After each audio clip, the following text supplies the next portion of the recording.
You know, there's a danger lurking inside some of the most beautiful vintage motorcycles ever made. Yeah, I'm talking about a silent killer that can take a perfectly running two-stroke and turn it into a seized-up paperweight in less than a second. And the scariest part? The very thing you trust to protect your engine might actually be setting it up for a total disaster. So, I gotta ask you, that classic bike of yours, that beautiful piece of two-stroke history sitting in your garage, is it secretly dying from the inside? It's a serious question, because you'll never see the signs until it's way, way too late. And in this little mystery, we have a prime suspect. It's not your carb tuning, it's not a worn-out part, nope.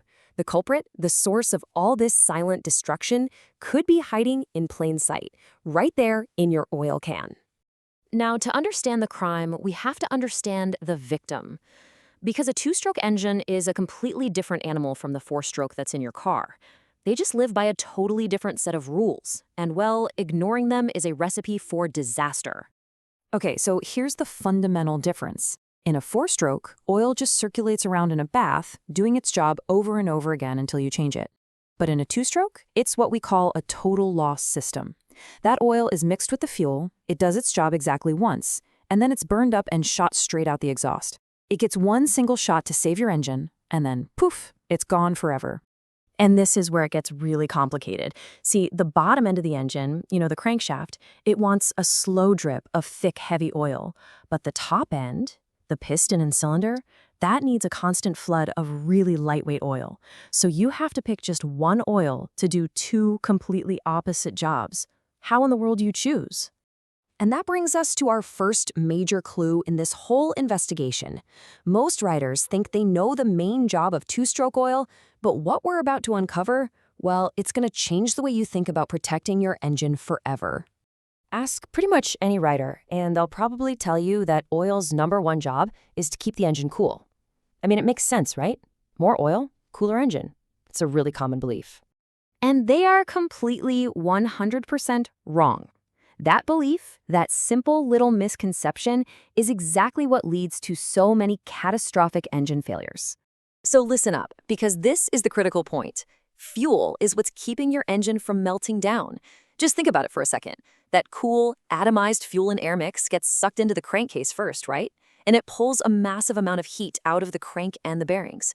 Then it rushes up the transfer ports, cooling the underside of the piston before it even gets into the combustion chamber.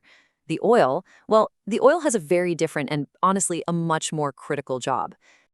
Which brings us right to the heart of our mystery. If the oil isn't there mainly for cooling, then what is its true life or death purpose? What is the one thing it absolutely has to do to stop your engine from literally destroying itself? It all comes down to one single property. Just one characteristic that separates a high-quality oil that can save your engine from a cheap one that's gonna let it die. And that property is called film strength. This is everything. It's the oil's ability to create this incredibly tough, microscopic buffer between the piston and the cylinder wall. It doesn't matter how hot it gets, it doesn't matter how much pressure there is, this film's only job is to prevent bare metal from ever touching bare metal. This is the real reason seizures happen. It's not because the piston expands from the heat and gets stuck.